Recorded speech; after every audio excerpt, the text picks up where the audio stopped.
Good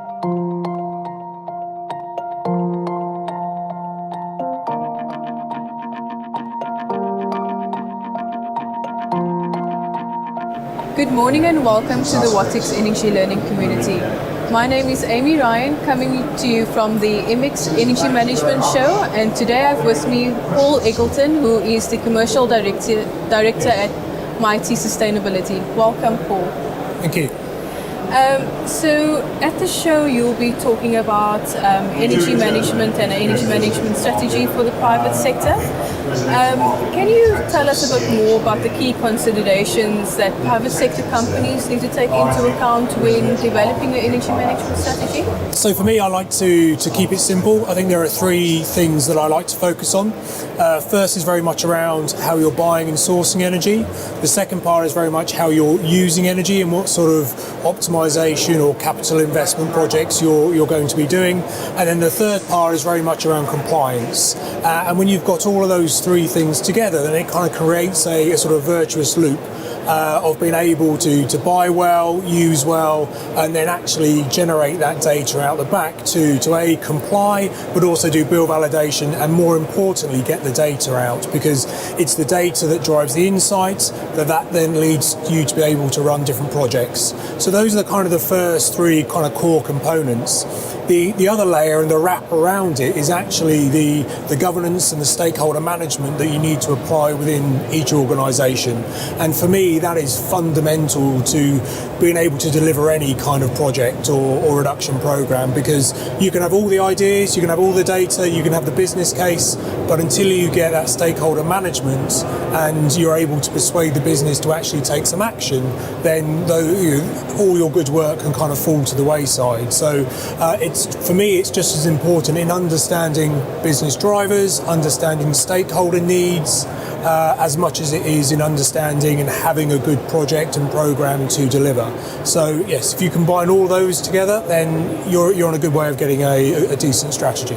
With regard to roadblocks to implementation, do you see maybe is there common things that people don't consider in the implementation plan of that energy management strategy? Where do private sector organisations often go wrong? Do you think? I think it does come down to that stakeholder engagement. When organisations look at their strategy, they identify opportunities. Yes, there are issues sometimes with capital funding. There are issues with long-term paybacks. These have been around since the year dot in energy management. And actually, the only way you can truly overcome them is by engaging with the rest of the business and making sure your strategy aligns to the business. There are enough solutions out there, whether it's through third-party finance, your own CapEx programs, or even building it into your wider sustainability strategy. Once you do that and you get that business buy-in, then actually the rest should all kind of align behind it. And then what are some of the key differences between developing a energy management strategy for the private sector versus one for the public sector?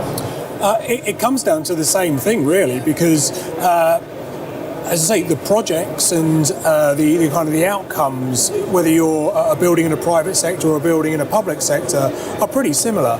You still want to get data, you still want to identify projects, and you still want to find funding and building business cases to deliver.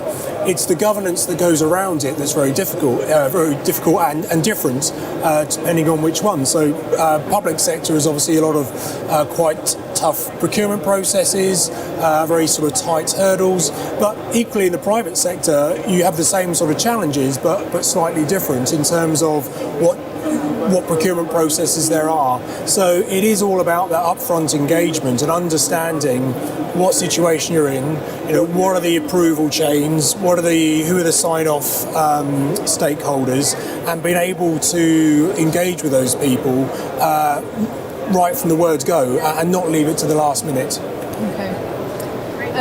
Okay, so we all know that digital technology is changing energy as we know it. Yes. You know, the advent of big data, data science, Internet of Things.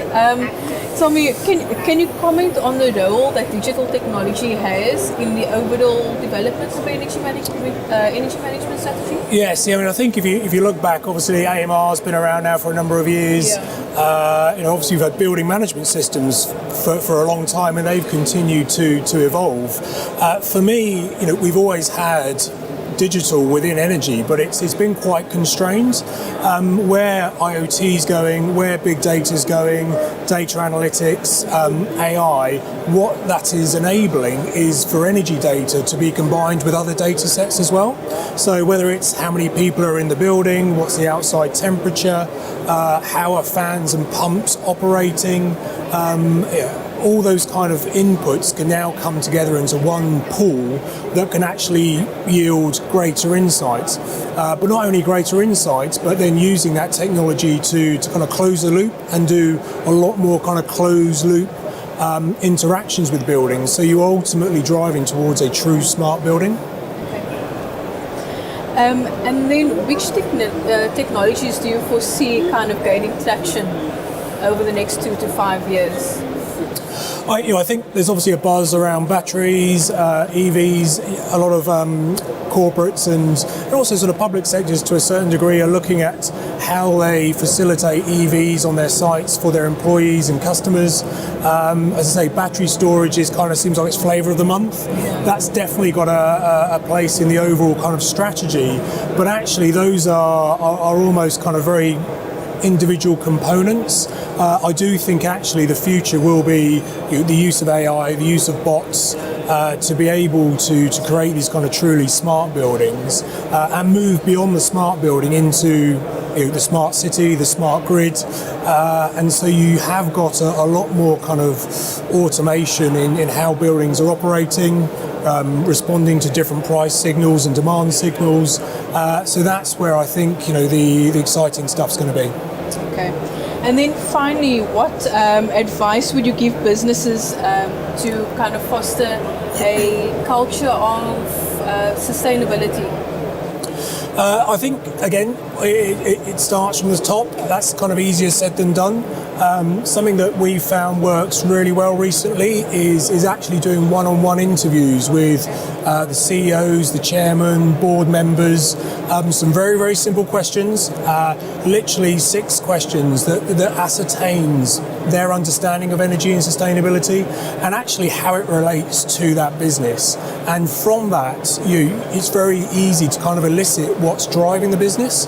And if you can then build your energy management strategy to align to that, it actually makes it quite difficult for them to turn around and say, actually, you know what, I don't really want that. So, well, hang on, you've just told us you do. So that's quite powerful. And companies and organisations and people who are building energy management strategies shouldn't be afraid to approach their senior stakeholders and have these conversations. Great. Well, thank you so much, Paul, for joining us today at the Wattics Energy Learning Community. Thank you for joining us.